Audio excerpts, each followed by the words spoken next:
welcome everyone. We are so glad you are joining us today for this webinar called Mandatory Reporting and Confidential Advocacy in Youth Serving Settings. This is the second webinar in our series. And just a little bit, Eli is going to drop the link to the last webinar into the chat box there. I just want to flag for you that closed captioning is available. So if you want to turn that on and follow along, you're welcome to. Also, thank you to our ASL interpreters here today. If you need to pin their videos so you can follow along that way. Eli and Carly are our tech support today. So if you need anything, if something's not working for whatever reason, please feel welcome to direct message either of them, and they can help figure that out.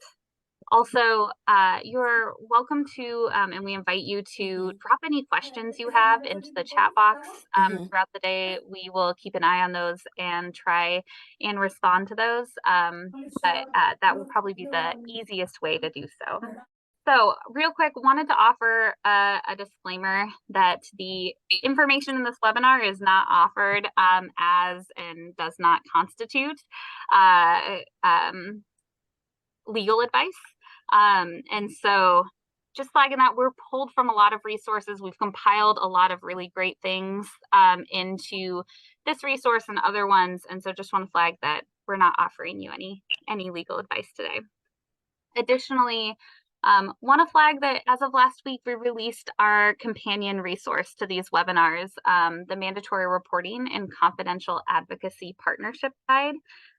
This resource was designed to really support all of you who are trying to build these partnerships, to understand what some of those laws are that affect this, some of the policies and tools and resources you can use, as well as some examples of how you can actually partner. What are strategies and what are ways to actually do that? So I wanted to share that with you all.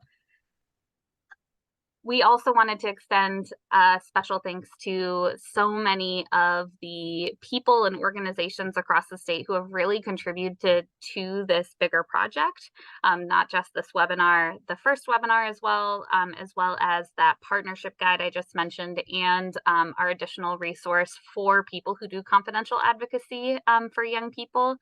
That will be coming out near the end of the month. So just a huge thanks to all of those incredible folks who have contributed to that, as well as a huge thanks to our presenters today. I would love to start with maybe Martina. Could I invite you to do a quick introduction? Sure. Hello, everyone. So my name is Martina Shabram. I use she, her pronouns, and I'm the executive director at Sexual Assault Support Services, which is in Lane County.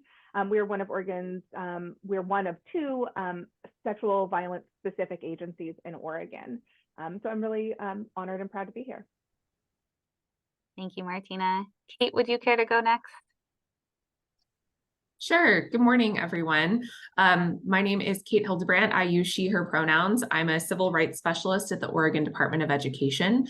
So I work with our 197 K-12 school districts across the state to help folks understand and implement our state and federal civil rights law, including Title IX and our work with protected classes of sex, sexual orientation, and gender identity, which includes things like sexual harassment and sexual assault that occurs for students and staff in the school setting. I'm really happy to be here today. Thank you both so much. And both Kate and Martina have just a wealth of background in doing education work, doing advocacy work, and just working with partners across the state and beyond, outside of the state as well. So we're super stoked to have you all. I as well am Meg Foster. I use she, her pronouns, and I am the prevention program coordinator at the Sexual Assault Task Force. And I've been at the task force for about 8 years. Prior to that, I was a prevention educator and youth advocate in middle and high schools in different parts of Oregon. And I've been doing this work for on and off for about 15, 20 years at this point. So So excited to be here with you all. One additional quick housekeeping piece is we want to just be very clear about what we are trying to do today. So today, what we will do is hopefully provide a simplified overview of laws and policies that affect our ability to partner with mandatory reporting and confidential advocates. We also want to highlight some very tangible, clear strategies to partner better and promote health and safety for young people throughout the state. We might troubleshoot some partnerships and barriers that have arisen in our efforts to better serve youth, but we won't provide a deep dive into the nuance and complexities of mandatory reporting and confidential advocacy laws. They are very complicated. We do a much deeper dive in that partnership guide that we linked to earlier. But we as well, again, we cannot provide legal advice. So not going to spend our time today doing that deep dive into that. We also just want to note that today, this webinar, this conversation is just really a small piece of the puzzle. As we mentioned, we did another webinar last week that was focused on building partnerships between confidential advocacy and people in the child abuse intervention sector. And Eli is going to drop the link to that series there in the chat box in just a moment. This is just a part of it. We also want to note that we're not advocating for confidential advocacy over mandatory reporting or the other way around. This webinar is focused on supporting partnerships between the two. Additionally, nope, that was all I was going to say on that. Those are all my notes. So yeah, we're really excited to think about those opportunities to partner, not prioritize one approach, because one approach does not fit all people. One size does not fit all people, and there's often harm that comes when we only use one approach. Additionally, you might hear us use different language throughout the webinar today. You might hear us use the words survivor and victim. A lot of our laws and a lot of the systems and structures designed to respond to people who've experienced violence and abuse use the language of victim. And so sometimes you might hear us say that. A lot of times people will use the word survivor to honor and empower the experiences that survivors have had around violence and navigating healing and trauma and all of those pieces. So you'll hear us use those interchangeably. Additionally, you might hear us use youth and child interchangeably. I tend to use youth a little bit more just to focus on and celebrate the agency and autonomy that young people have as well. But again, just like we just mentioned, those systems and structures, the laws and policies that exist often will use child or some of that language. So you might hear us flip-flop on that.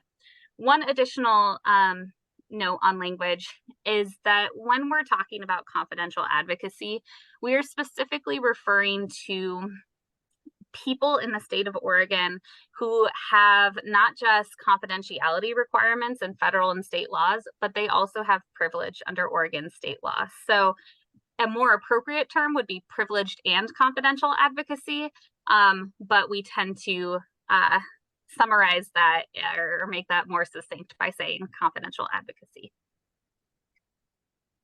So with that in mind, all of those like logistical pieces, that ground setting, we want to provide a brief overview of serving young people in the state who experience violence and abuse.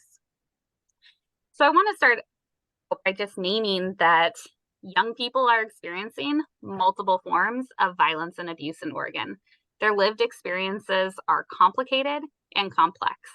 These forms of violence overlap and they are connected. Not a single one of these forms of violence and abuse on this page exists in isolation. They are connected. Our response work is going to inform experiences with other types of violence, even if we're just responding to experiences of child abuse and neglect, or just responding to experiences with gang violence. It's going to inform all those pieces. And the same is true for prevention. For those folks doing prevention work, that if we are working to prevent one of these, if we're doing our work well, if we're doing our work right, it's going to impact all these other forms of violence and abuse. And as I just said, young people are experiencing violence throughout the state of Oregon.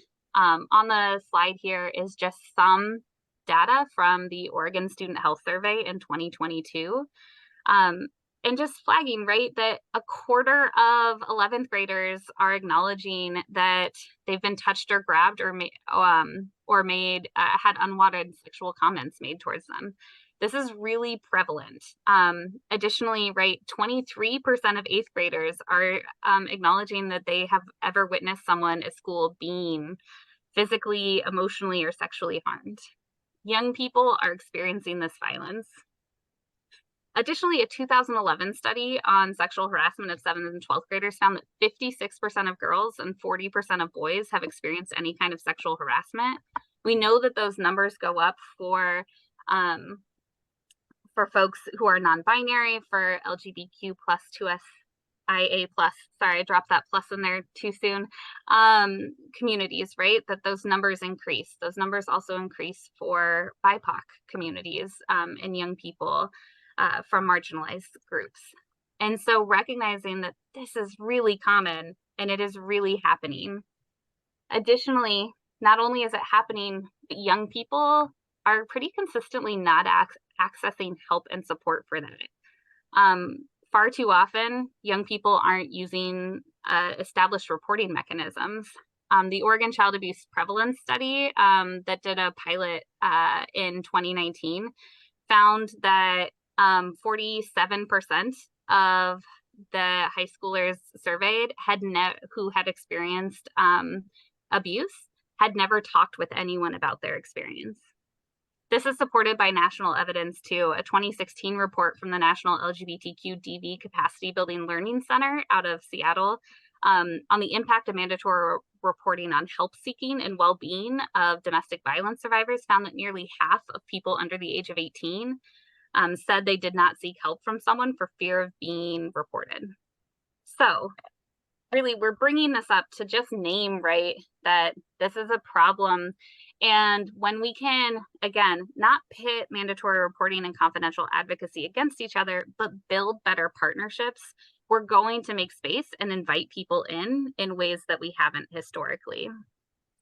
It's important to note that the systems that we have established to respond to abuse and violence are incredibly complex. A young person who has experienced violence and abuse might be navigating all of these boxes simultaneously. They might be having to talk with law enforcement. They might be having to do Title IX investigation and be involved in Title IX investigations. They might be having to talk with child welfare. They might be working with tribal advocates through requirements through ICWA, and also just being a member of tribal nations. All of these things might be happening at one time. And often when we show this chart, people who do this work, who do the response work, feel a little overwhelmed by it. And so just think about what it might feel like to be someone who's experienced trauma, trying to navigate these systems. And often we also don't know what is happening among all these different processes and systems, right? So like we might be over here doing our little piece of the pie and just really not understand what is happening over here. And that is really the point of those confidential advocates, is to help understand what all those processes are and navigate them.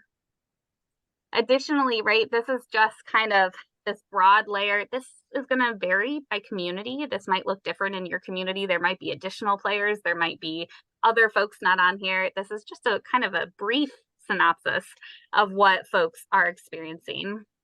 And so the layers of that can become increasingly complex. You add in things like additional investigation processes. For example, right, if this is a K-12 student, there may be an additional investigation that happens depending on who perpetrated the violence. If it's a licensed school staff member, the Teacher Standards and Practices Commission might need to do an investigation. If it's a school volunteer or coaching staff or something like that, the Department of Education might need to do an additional investigation. If that student is also taking college classes for whatever reason, the college might need to do an additional investigation. right? So all of this is really just to name that this is really complex. And youth rights also vary, and the access to resources and services they have varies depending on so many things. Are they in educational settings? Are they a youth that's in foster care? Are they in carceral systems like juvenile justice programs? Have they been a victim of crime? Has this happened, or are they accessing resources in faith-based settings? Also, like, what are their rights in medical settings as well, with the age of consent to different services? So young people have a lot to face when trying to access support and navigate these systems. And when we continue to tell young people that adults will protect them and the systems fail them for whatever reason, the complexities, they have different anticipated outcomes, they have to be involved in ways that they didn't anticipate, maybe the outcomes involve removing them from their homes or other things that they weren't anticipating. When we continue to tell young people that adults will protect them and then our systems fail at times, we run the risk of adding additional layers of trauma as well. An example of this is institutional betrayal, which can leave them less likely to access support and more likely to experience ongoing violence. And in case you are not seeing the slide, institutional betrayal is harm an institution does to those who depend on it. So when we expect that our institutions, our systems, our structures are going to help us, and then whatever our expectation of help is, it doesn't happen, there's that additional layer that reinforces the likelihood that people may not report. One study out of the University of Oregon found that the more gender harassment and institutional betrayal that young people experience in high school, the more mental, physical, and emotional challenges they experience in college. That same study found that 97% of participants, 97% of women and 96% of men identified experiencing gender harassment at least once in high school.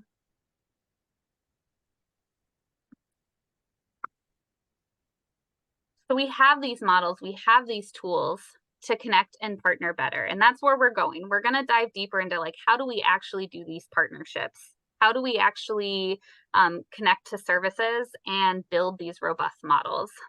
And just wanting to celebrate that we have some really great evidence that says and shows that having confidential advocates be a part of those processes actually improves reporting and other outcomes. Advocate privilege, victim advocate privilege was passed in 2015. And in the first year after that was passed, Oregon colleges and universities documented a 122% increase in reporting to Title IX officials and a 138% increase in accessing on-campus victim services. They also acknowledge that there was an increase in historically underreported populations coming forward, including LGBTQ students, students of color, male survivors, and immigrant and refugee populations coming forward and accessing services and accessing supports. And I love this quote from the World Health Organization. From 2001, this says, 2 of the most important factors for teens seeking services are the desire to be treated with respect and the need for confidentiality. Before we jump into how do we actually partner, I do think that there are a couple things that we need to name together. We need to establish some clarity around. So first, wanting to just highlight what some of the stipulations are for responders in Oregon.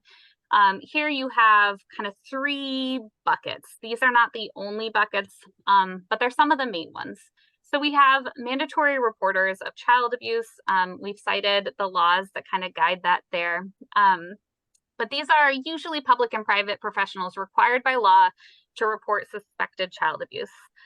There are some exceptions to this, which I'll kind of get to on the next slide. But I do want to very explicitly name that confidential advocates from qualified victim services organizations are explicitly exempt in our mandatory reporting law. So if you go through that list of designated reporters, they are explicitly exempted because they acknowledge the value of having access to those confidential options. Next, we have those privileged and confidential advocates that we've been talking about. And again, there are several state laws as well as the Federal Violence Against Women Act, which guide the confidentiality and privilege that not only advocates work under, they're required to work under.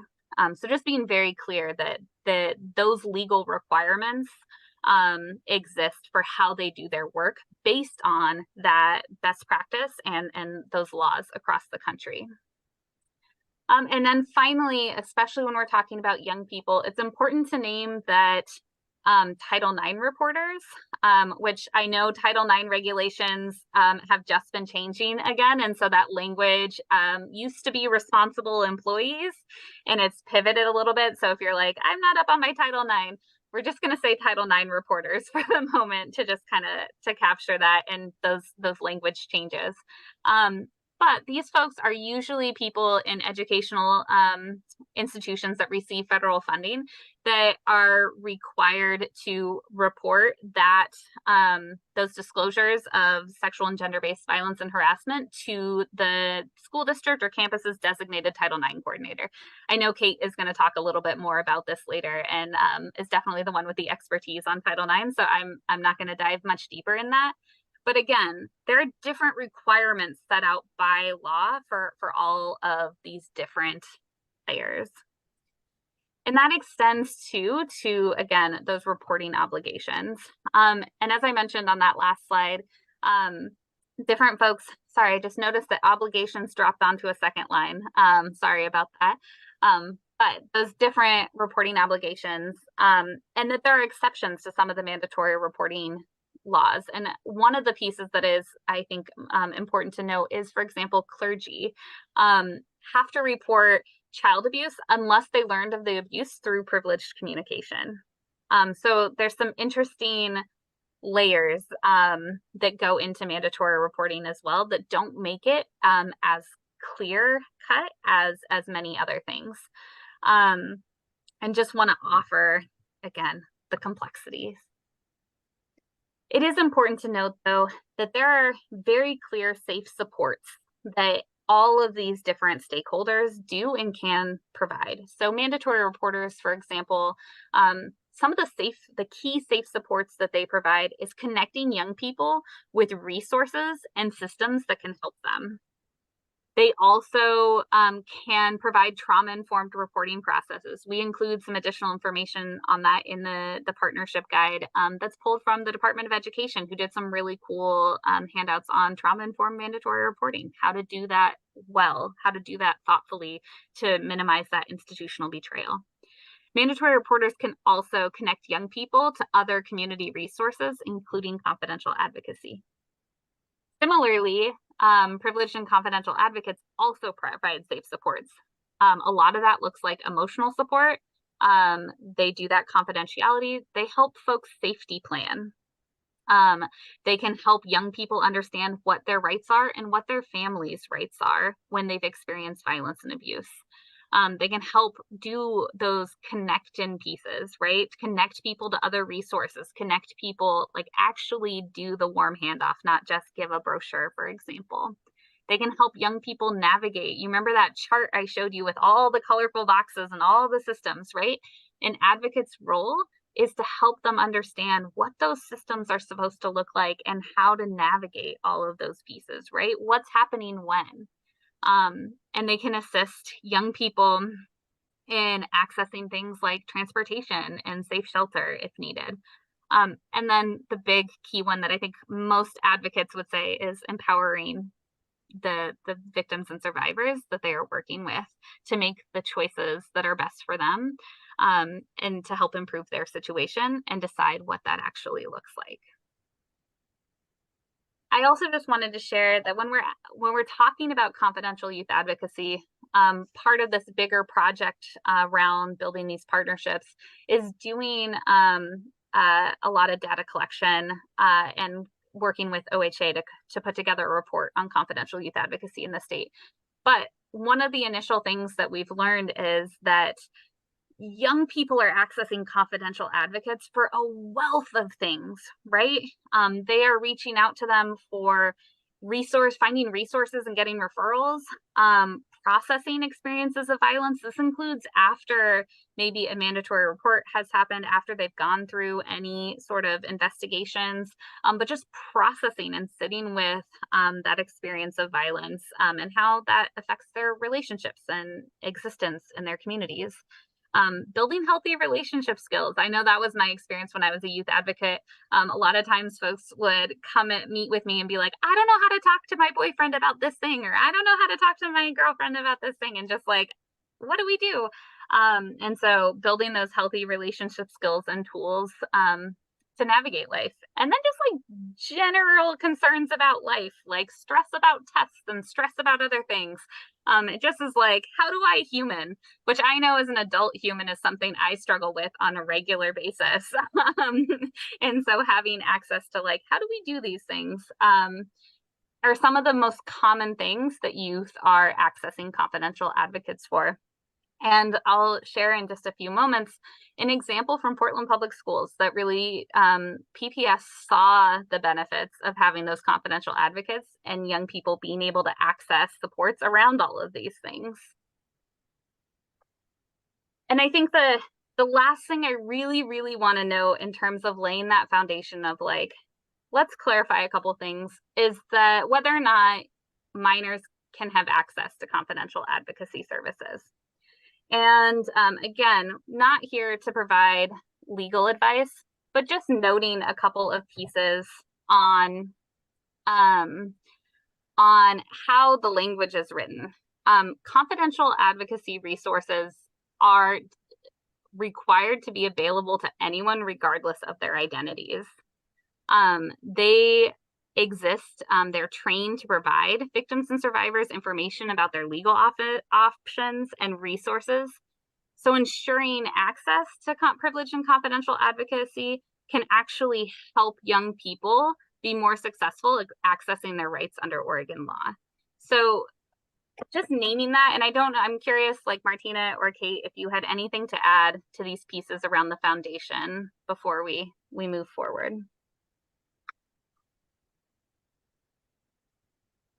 I guess the only thing that I would add is that not only can minors consent to confidential advocacy services, but that the majority of time, at least in my experience as an advocate, I don't know the identities of the people that I'm working with. If someone's calling us on our 24/7 crisis and support line, they're completely anonymous. I don't know their age.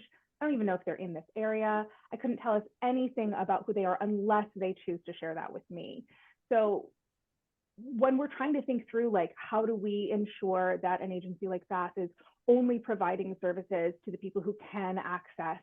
Well, if somebody is calling us, they can access our services, right? They are physically able to. And sometimes that's all I will know about them, is that they are a person who is able to pick up a phone and call. Yeah, thank you, Martina. And I'll share, if you were not at the webinar last week, maybe Eli, you can drop that link back in the chat box again. There were some really great stories shared from folks from our child advocacy centers in particular about exactly what you just said, Martina, of like making sure that people had access to support regardless of their identities. And that is very much the point of those confidential advocacy services. So how do you actually partner, right? Again, that was a very surface level look at all of the complexities that exist. Again, highly encourage you to check out that partnership guide because it does a deeper dive into that. And we will talk a little bit more about those complexities in a moment, but really want to offer some key ways that we can partner to help you all identify and build those partnerships. So we're going to talk through 4 kind of strategies. These strategies don't exist in isolation. It's not an either or strategy. It's not one or the other. These could all be in place. Some of them could be in place, or only one could be in place. I would say that These are kind of organized by some of the most like comprehensive strategies down to just kind of like a starting place at bare minimum, being able to ensure awareness and making warm referrals is really meaningful. So let's start with those co-located models. A co-located model is where an advocate who works at that community-based qualified victim services organization spends part of their time in another setting. So this might be part of their time located at a school, for example. In this way, that co-located advocate or advocates provide those safe supports that we mentioned earlier to the population in those settings. So doing in-depth safety planning, emotional support, education, advocacy, referrals, all of those pieces. These models have existed for a really long time, but I think one of the most notable examples is since 2012, the Oregon Department of Human Services Child Welfare and Self-Sufficiency staff have partnered with co-located advocates to have that confidential and privileged advocate actually available in child welfare, in DHS offices and local communities across the state to ensure that people have access to that. As a result, they've seen things like improved access to services. They've seen increased utilization of DHS services. They've seen a better understanding of things like navigating self-sufficiency and TANF and other funding sources, and understanding how to access the tools that exist through things like our family support and protection systems. And so understanding, how do I actually access these things to get the best possible help that I can to help keep my family together, to help eliminate abuse that is happening in those families, all of those things. They've also increased the ability of those advocates to help victims and survivors access services. So really, like, again, this partnership being established since like 2012 has seen just overwhelming positive results. And I like to just highlight a couple of those. One from a survivor talking about the impact of having access to a confidential resource, as well as someone from a DHS child welfare caseworker talking about how this partnership has shown there's fundamentally a different way to do child welfare practice. There's so many great quotes in this resource, working together, domestic violence advocates co-located at DHS offices, policies and practices resource guide, that's a long name. And highly recommend checking it out, but really has shown that this model is working really well. In addition, the federal government awarded pregnancy assistance funds from the Office of Adolescent Health to the Oregon Department of Justice Crime Victim Services Division to pilot co-located DV advocates for pregnant and parenting teens in both DHS self-sufficiency and child welfare offices, as well, as a result of the success of this project. So offering space to those community partners, an office at your center, an office at your school, a place for them to meet with survivors that are going to show up in your community. That is that kind of co-located model, holding space for them, making it a part of your system and structure to improve the access to all your other supports that you're providing. Another model is a rapid response partnership model. So this kind of refers to,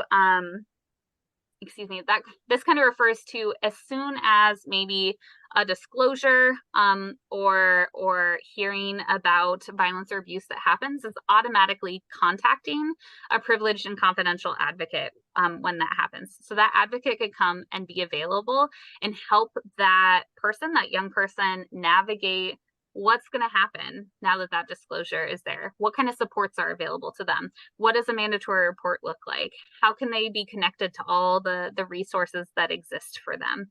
Again, that webinar last week, our partners shared some really compelling stories about how the kind of that rapid response model in particular has been really meaningful to ensure that young people are getting connected to the right resources as they navigate all of those systems that we highlighted before.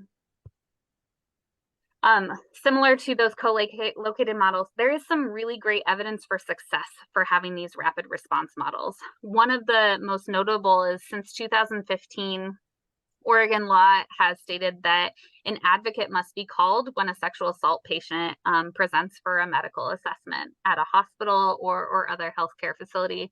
And what they found, this is considered a best practice nationally. It really allows that person to receive immediate support in crisis intervention and to be informed of all of the resources that exist to assist their recovery. And I realize that I just said all of the resources, and that can feel like maybe we're just like, here's all the information in a really overwhelming way. And that's not what that looks like. Again, these folks are trained to provide those supports in really trauma-informed and thoughtful ways. So this supportive response is really provided by that victim advocate in tandem with sexual assault nurse examiners, sexual abuse nurse examiners to mitigate trauma and reduce symptoms of post-traumatic stress, things like additional feelings of institutional betrayal, all of those outcomes. Another strategy is including confidential options and policies and procedures. So this might be including and highlighting confidential options in things like any sort of policies around harassment in the workplace or in the school or in your community organization. This could be including specialized documents and resources, including like FAQ documents that highlight places that people can access in the community, and then just ensuring that confidential options are named throughout all of those pieces. And more on this can be found on page 44 of the partnership guide. It can include things like just making those referrals to confidential options as a formal step in your response processes and procedures. When responding to disclosures of violence and abuse.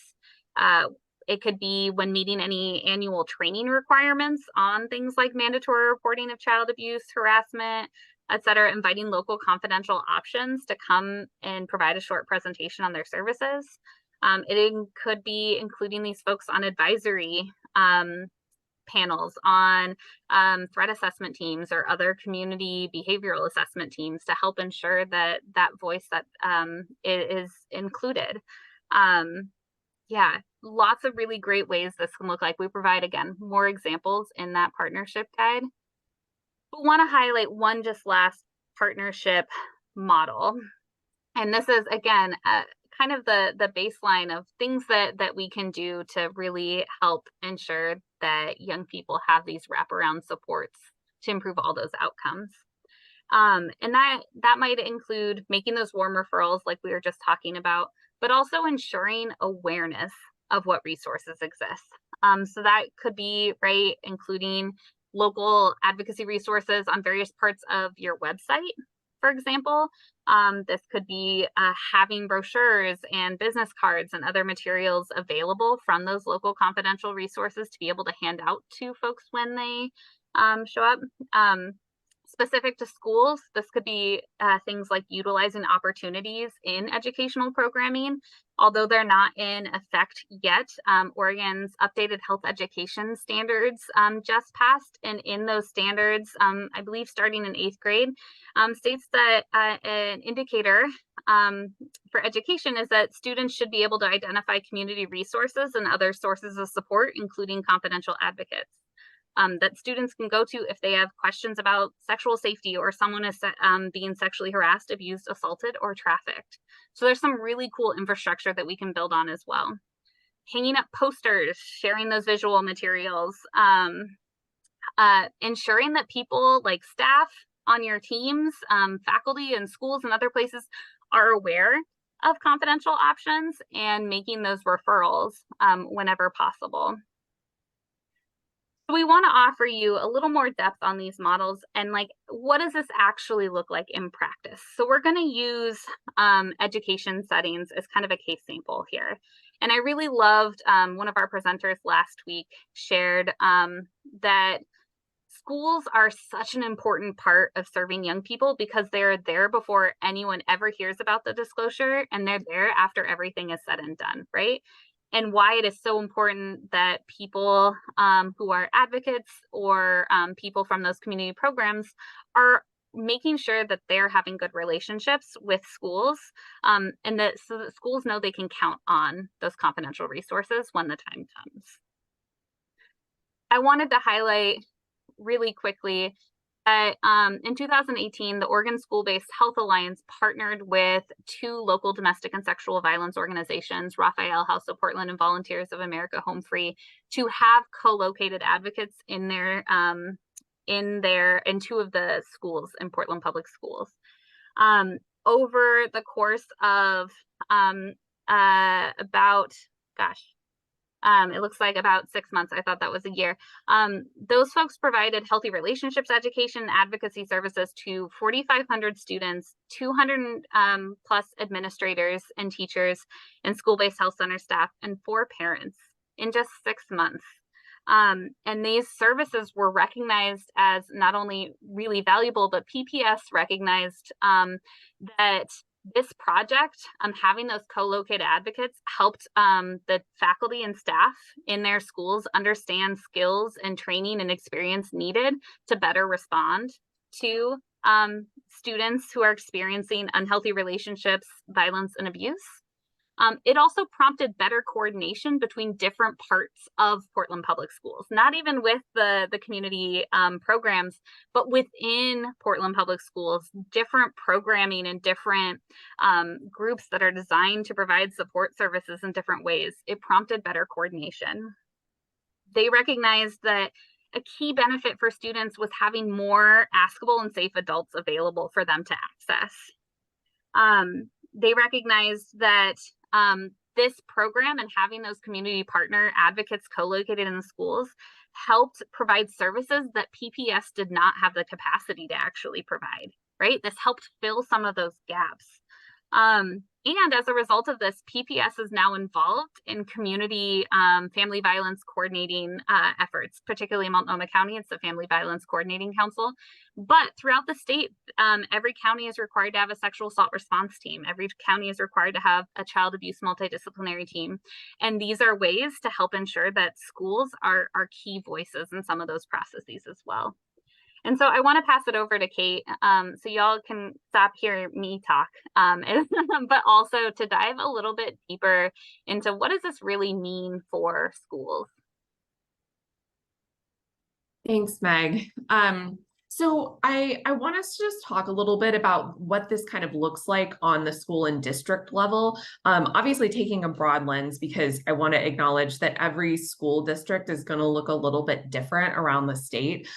There are lots of laws and policies, and I'm going to talk about a few of them, but how they're actually implemented in each school district can look a little bit different.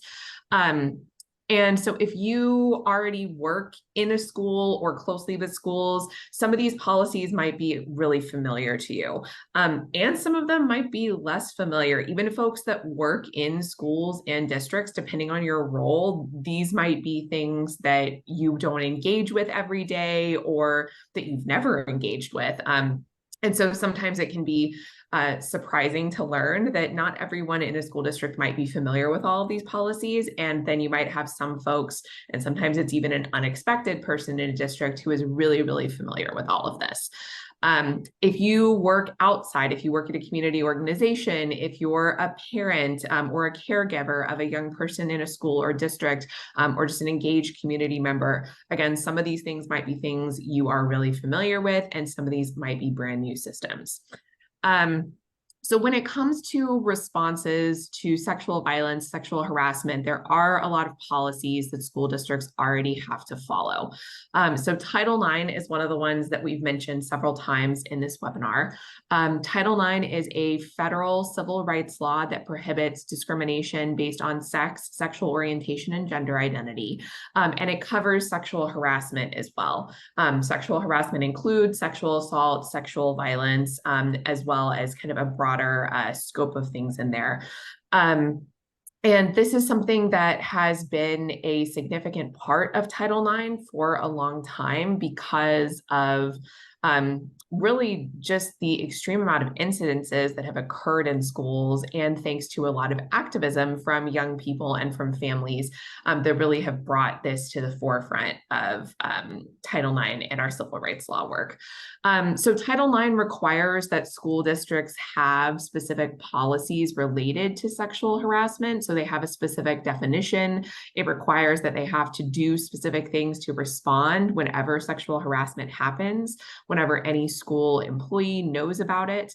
That includes things like providing supportive measures or safety planning, things that advocates might be really skilled in doing.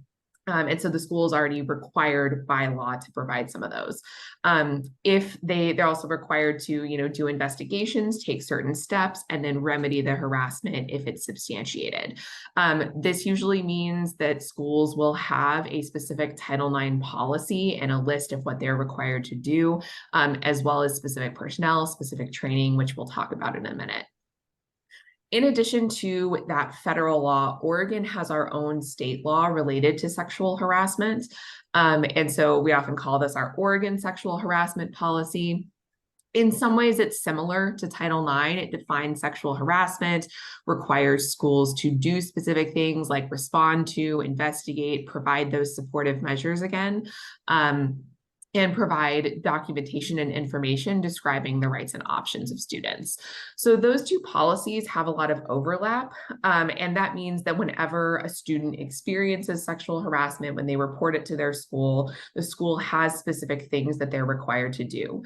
I also want to note that these policies cover students as well as staff, as well as third parties who are engaged with the system. So it's not just youth that are covered by these, but we often see that youth are the ones who are utilizing and benefiting from these policies, who are also experiencing kind of the impacts of these policies, both positively and negatively. So we also talked a little bit earlier about mandatory reporting.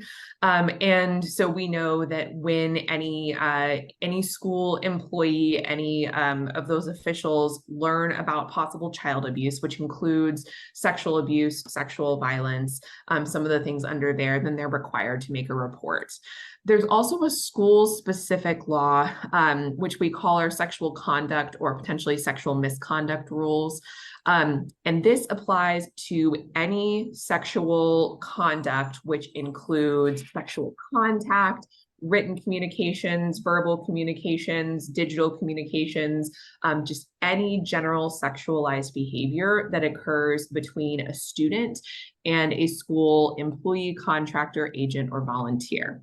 So this covers a broader array of conduct than what might be covered under the definition of sexual abuse or child abuse, but also requires some external reporting. It means that schools have to have systems in place to respond. I also want to note, if you're not familiar with this law, so our mandatory reporting laws, those apply to reporting for youth or young people who are under the age of 18. Sexual conduct applies to all students. So that includes our students who are 18. So sometimes I think we think about these like mandatory reporting or structures and systems as only impacting someone when they're a minor or under the age of 18, but these impact all of our students as well. So even if somebody is 18, the sexual conduct rule and these reporting requirements will still apply. I also want to note that this is just some of the policies. These are some of the big ones that hit students, but there are more. And some districts might use additional systems as well. That's not technically a state or federal requirement, but it is a system that they're required to use.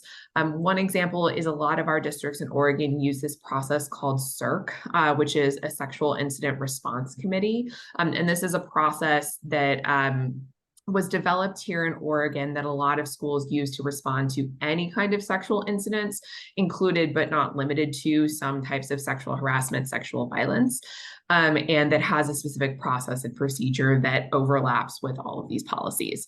And I highlight just to kind of outline that these systems are confusing, that there are a lot of requirements that exist for schools and districts.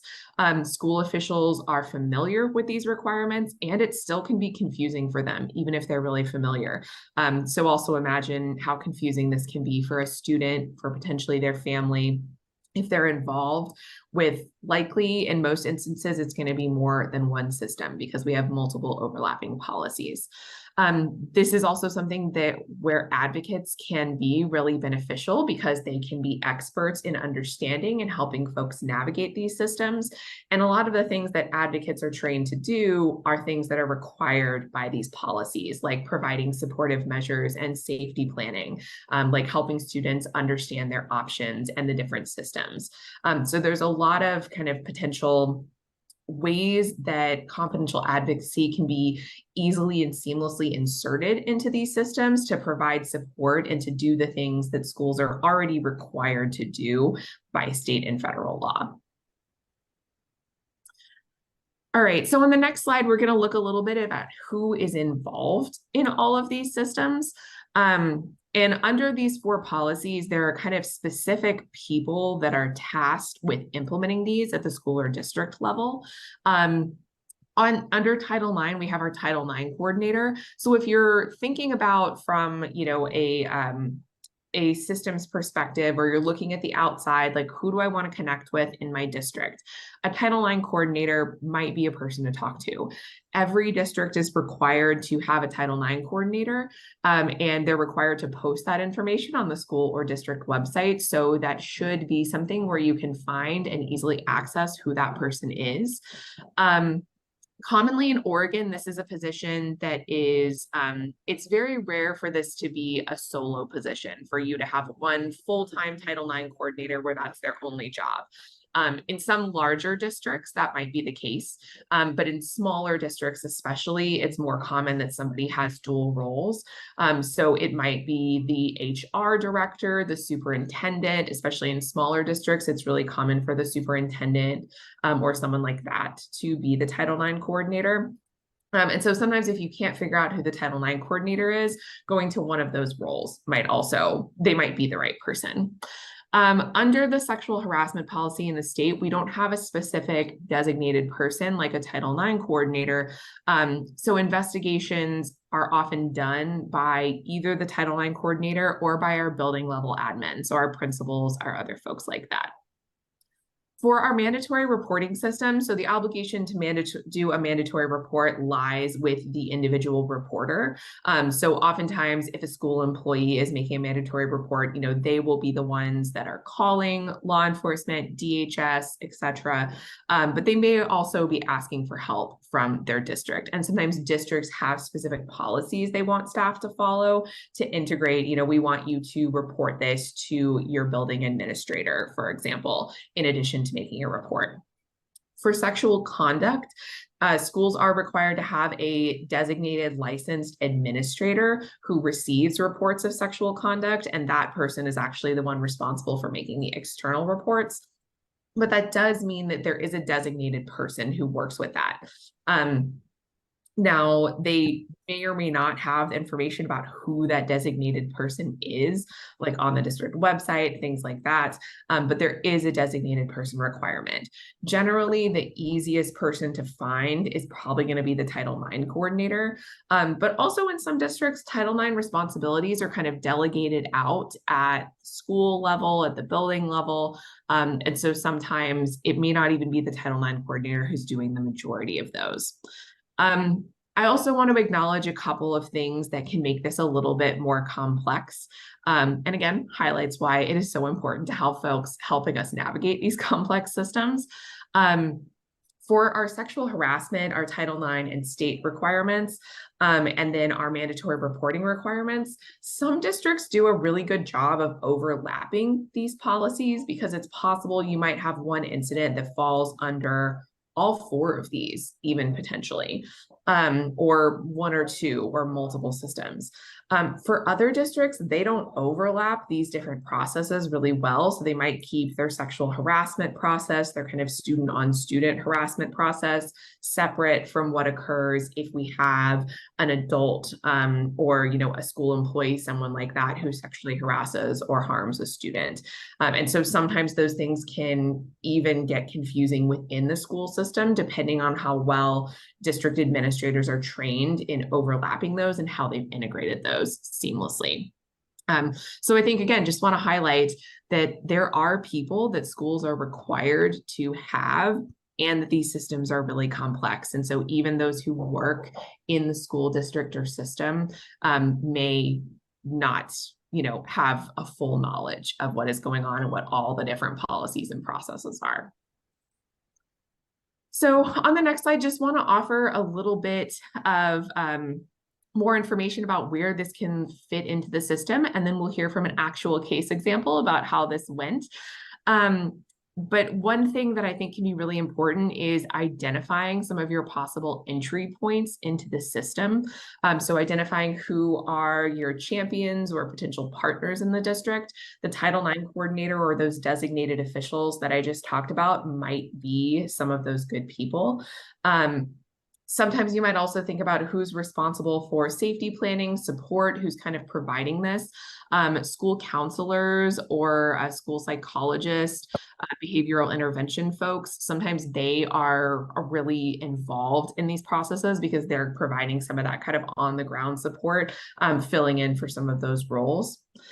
Sometimes there might be also individual partners or just individual champions in a specific district.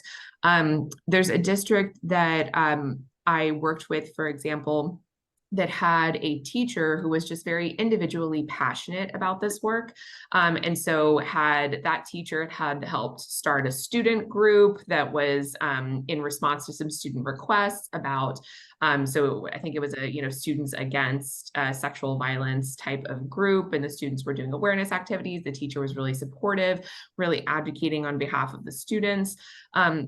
And that teacher wasn't aware that there were also partners in the community that could have benefited that.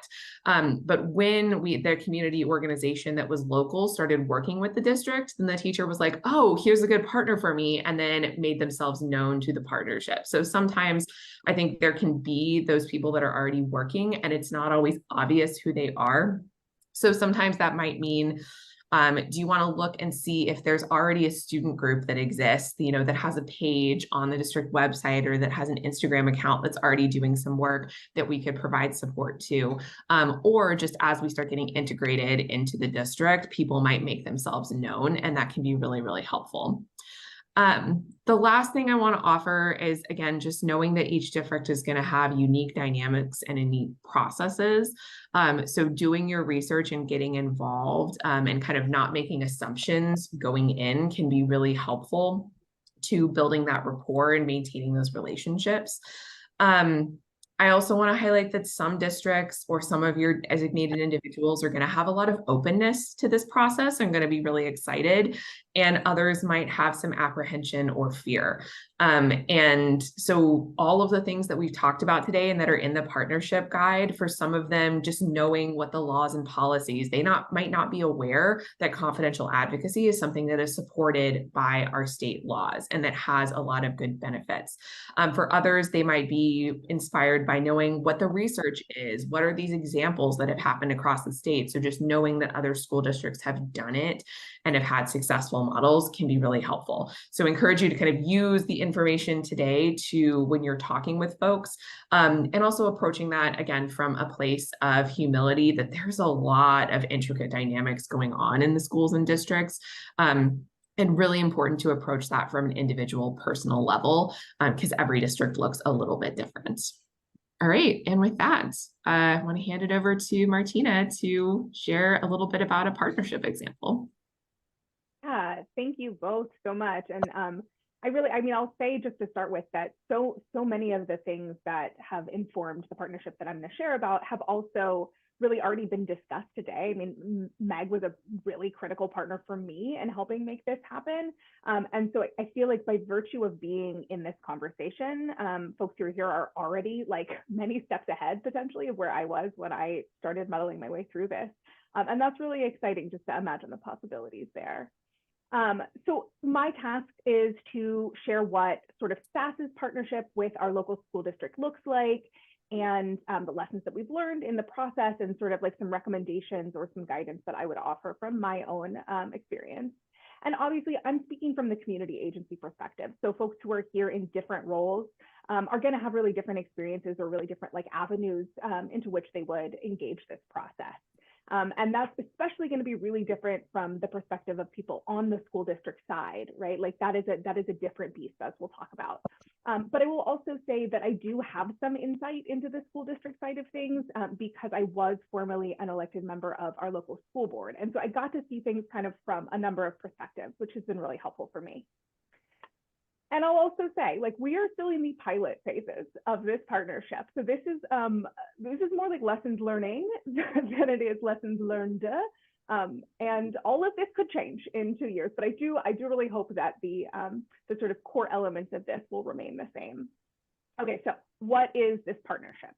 So some history and some background here is that this district has seen many years of advocacy by students in particular, as well as parents and community members related to sexual violence, particularly in the high school. So we started with a known problem that the community was like really acknowledging, and also with a lot of activism on the ground saying like, we need help, we need support. And that is like perhaps one of the most important sort of tools or partners or champions to have is people who are directly affected by this problem, really saying clearly like, we need help.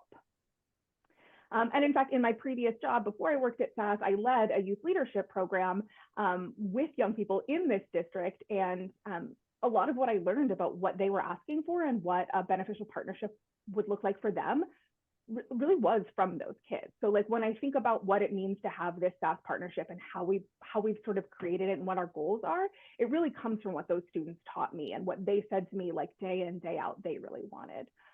It was actually those kids who reached out to me outside of my professional role who asked me to run for the board specifically to bring these things to light. So this really is honestly their program as much as it is anybody else's.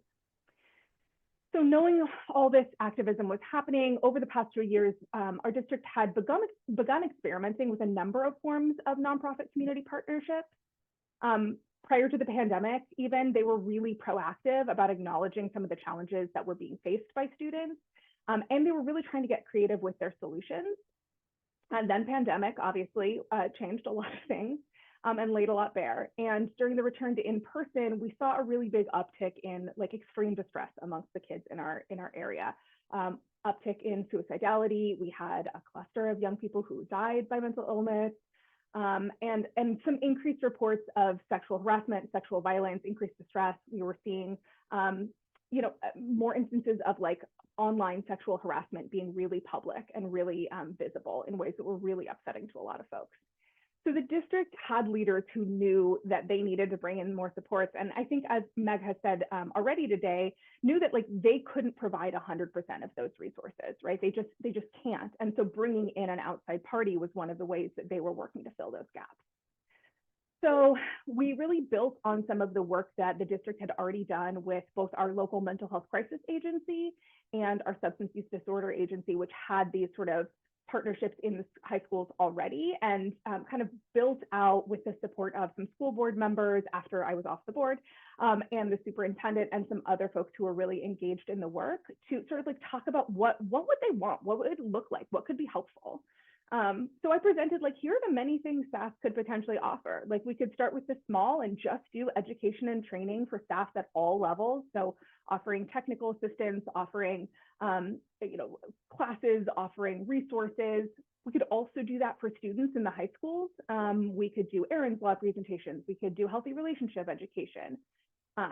We could add in, if we wanted to go to the sort of like middle, we could add in rapid response in the high schools. So when there is a disclosure of sexual violence, when that process has been initiated, bringing in a SAS advocate to support the student in that moment.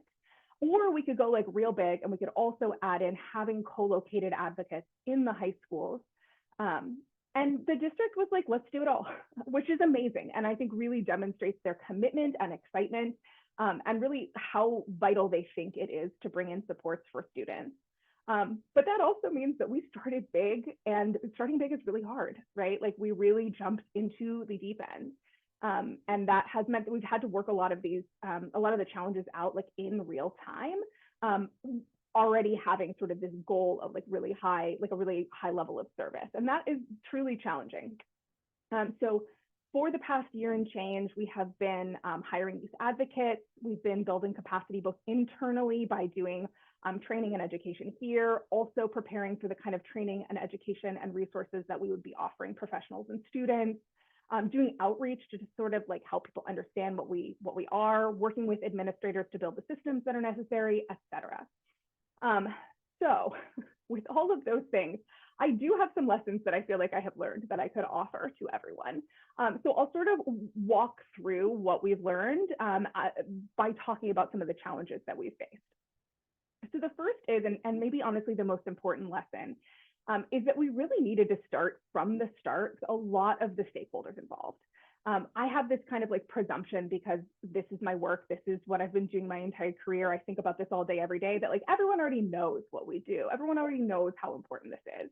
And that's just not true. Like I would actually really hope that the majority of people in our community have not had to interact with my agency, right? And so they often don't know what we do, what we are, or like the why, right? We've already laid out a big part of the why in this presentation, and particularly in that partnership guide, I think it really lays out like, why is it important that we offer these kinds of services, these privileged confidential services to young people who are experiencing sexual violence? But that isn't something that's universally known. And so really starting there and making that ethical case has been essential, both to help people understand like literally what even is this, but also to find like where are those places of shared values. Because even if we're like, you know, somewhat on different pages about like how we think we're going to get to an envisioned endpoint, I am pretty confident in saying that every single person I have worked with in the school district, in the community writ large, has a shared value that young people shouldn't be experiencing sexual violence, like full stop. And so we can always come back to that if we get that ethical why, if we sort of start there. However, the ethics aren't enough, right? Because there's a lot of things ethically I might think that I want that maybe aren't like legally possible. And so really making sure that we started with that ethical case, but also that I was really confident in my understanding of what was legally viable, what we could offer, what the district could say yes to, and ensuring that when there were people who maybe weren't on the same page, or when we didn't share that like immediate common ground, we could sort of talk through like, look, it's settled that we are legally allowed to offer this.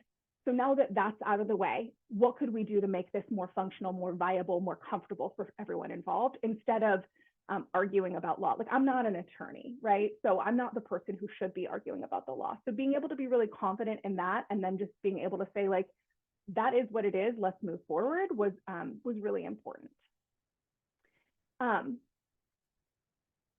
Within that, like within the sort of, okay, we know that it is legal, now what? I think a really important thing that we have had to like learn and relearn all the time is that things are always going to be more complicated than I maybe wish they were, right? Like that shared value, that ethical value that young people deserve care, that they should not experience sexual violence, that is simple. The actual logistics of doing that is deeply complicated. And it is complicated from our end at SAS, from our community agency end, just to think about like, oh, how do we build capacity? How many staff do we need? It is infinitely more complex for school districts.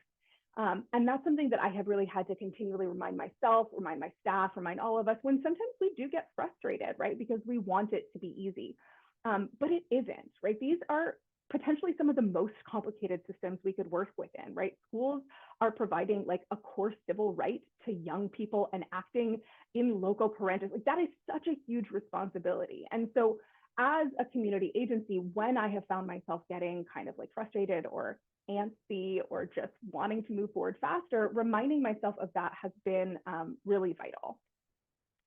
And a thing that I really want to acknowledge, and that has been really present and has become really obvious to us is that providing space for truly privileged confidential resources for students is complicated, but it's also scary.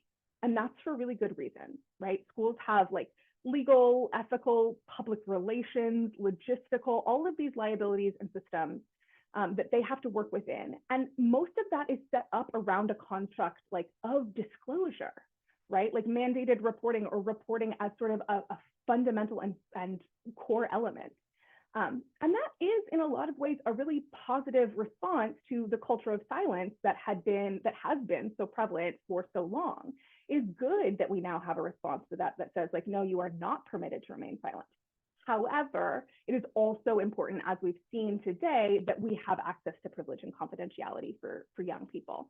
So finding that balance is really tough. And we've had to really puzzle through quite a few of these like very complicated things that privilege and privilege confidentiality does actually make more complex.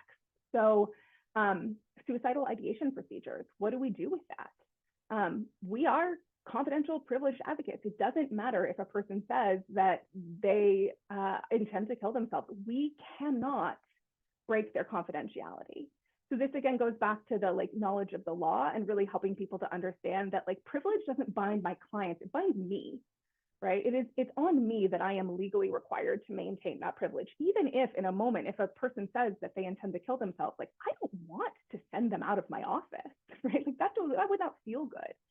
So trying to figure out like, what does it look like to really do like careful, thoughtful, trauma-informed, best practices informed responses to suicidality while also being bound by privilege has really truly been challenging. And I'm proud of what we've created. And also we haven't yet stress tested in the world, right? That has not yet happened for us. And I truly hope it never does. And I anticipate that it will, and that will be a really tough day for everyone involved. We've also had to really consider like, well, what if one of the people we're working with discloses that they are not a threat to themselves, but to others, right? That they intend to like cause some kind of harm within the school. What do we do that? Are they a client if they just walk into our office and say like, hey, I'm going to hurt people, but I'm not a survivor of sexual violence? Do they deserve privilege? Are we required to provide it to them? Those have been complicated questions that we've had to sort through. Even something as simple as like, who is eligible? As I've already said, we don't ask for ages most of the time. So what does that mean?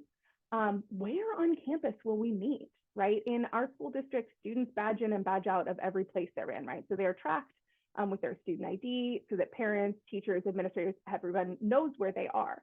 So if we had an office that was called like SAS office and a kid badged into there, does that inherently indicate a disclosure?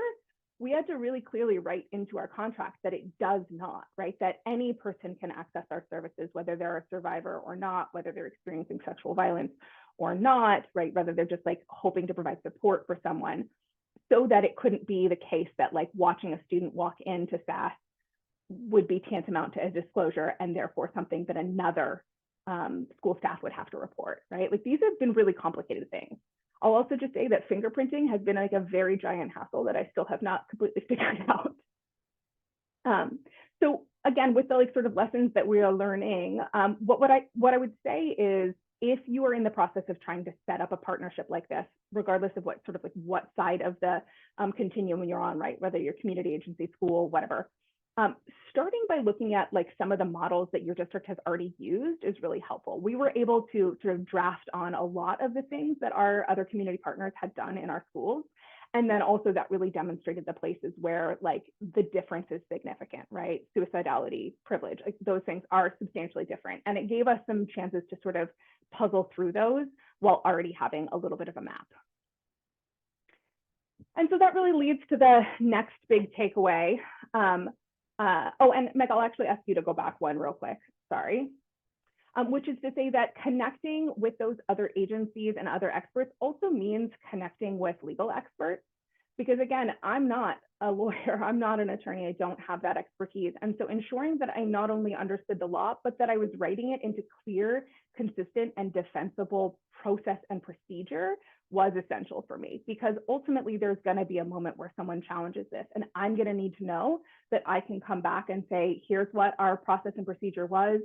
here's the legal guidance that we received indicating that this is acceptable practice. Here's how I ensure that that happened, and that I'll be able to sort of like hang my hat on that. I will also say that working in the schools is really different for us than working in other spaces. So in the hospitals, for example, we already mentioned the legal requirement that hospitals in Oregon require or provide advocacy.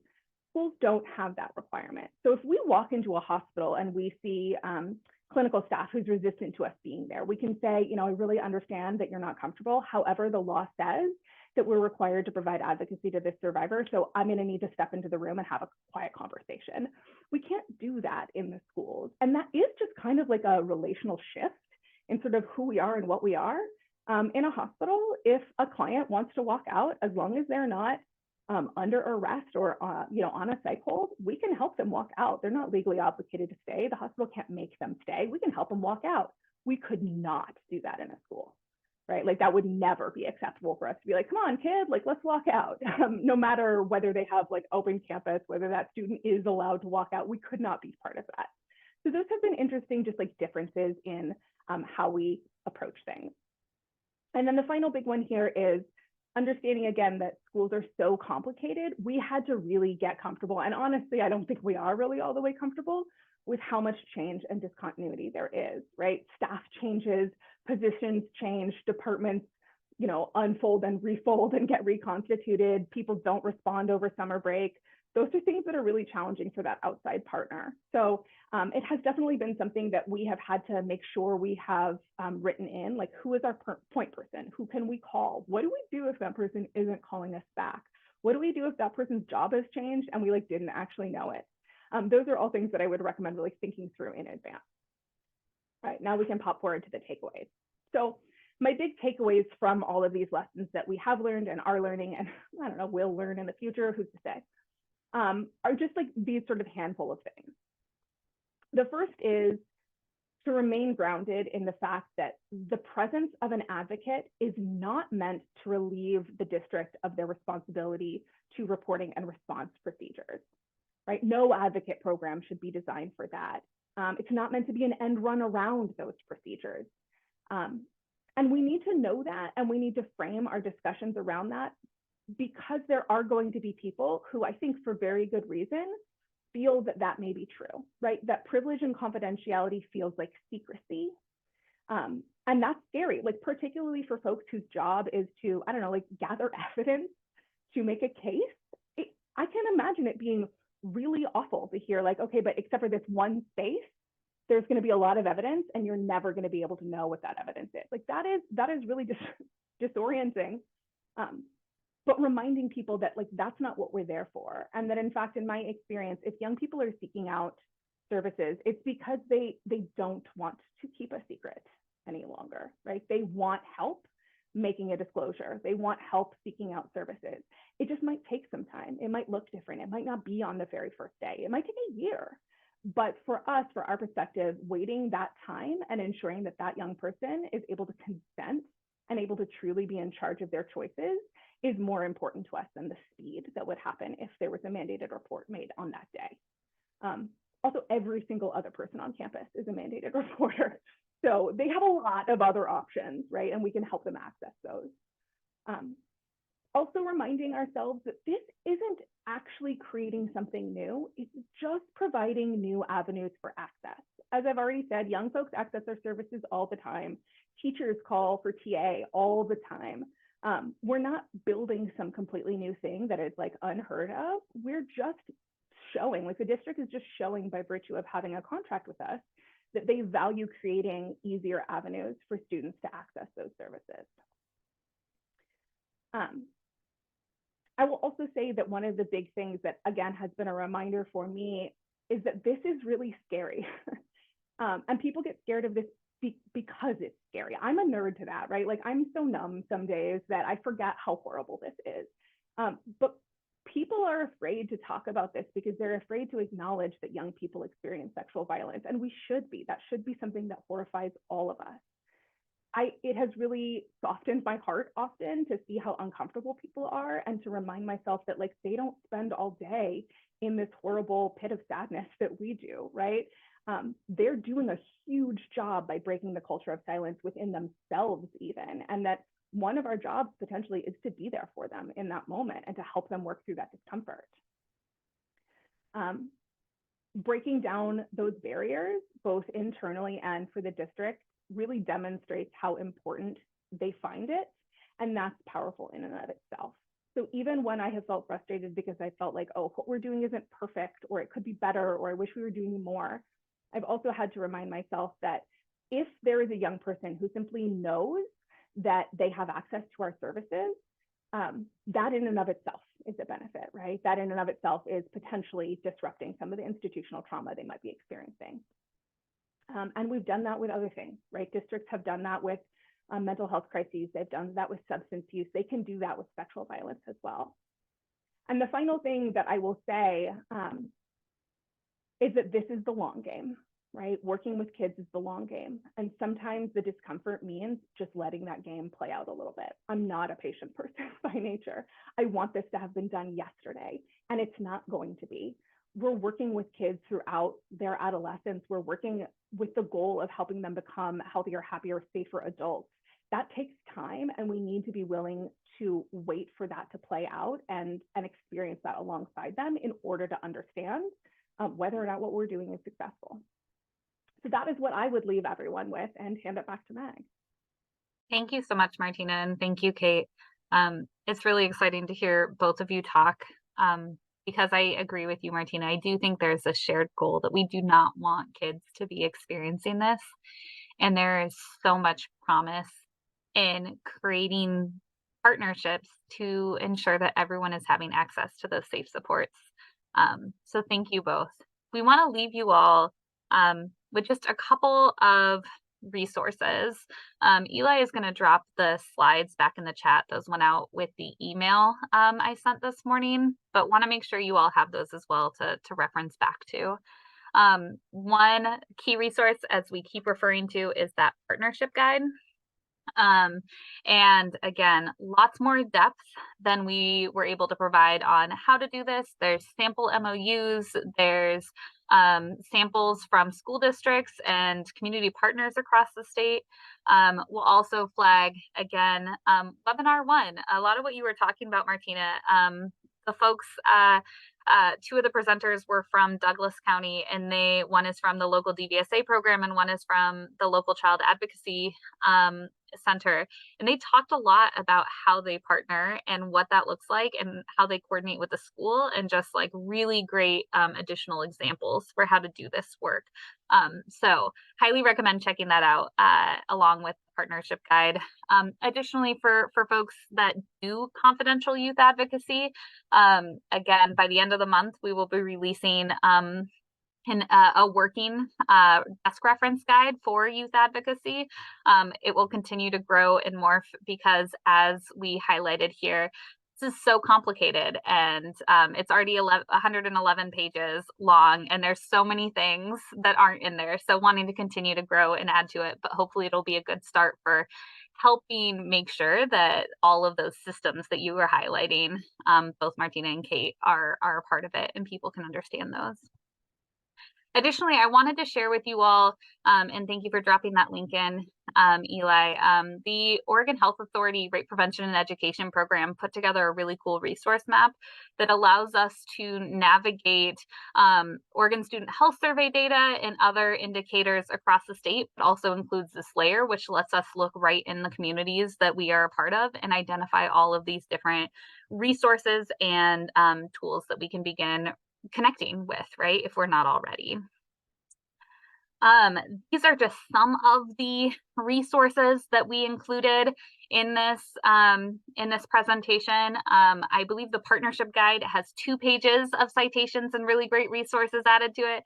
Youth advocacy manual, desk reference manual has 4 pages, and I was messaging Carly earlier that I had to drop it down to 9-point font to fit it on 4 pages, so I didn't bump up to 112 pages. There are so many great resources out there, and this whole effort is really trying to condense those into a space where people can digest and understand what the wealth of resources are to do this work and serve young people really meaningfully is. Finally, we want to offer you all our email address at the Sexual Assault Task Force. If you want to follow up with us, if you want to connect with any of our presenters, please reach out to us. We at the task force are here to support you in these efforts and help you, connect you to resources, help you navigate all of these pieces. So we exist to support you all in doing this work well and making those connections. So once again, just want to extend a big thank you to everyone, and we appreciate your time today.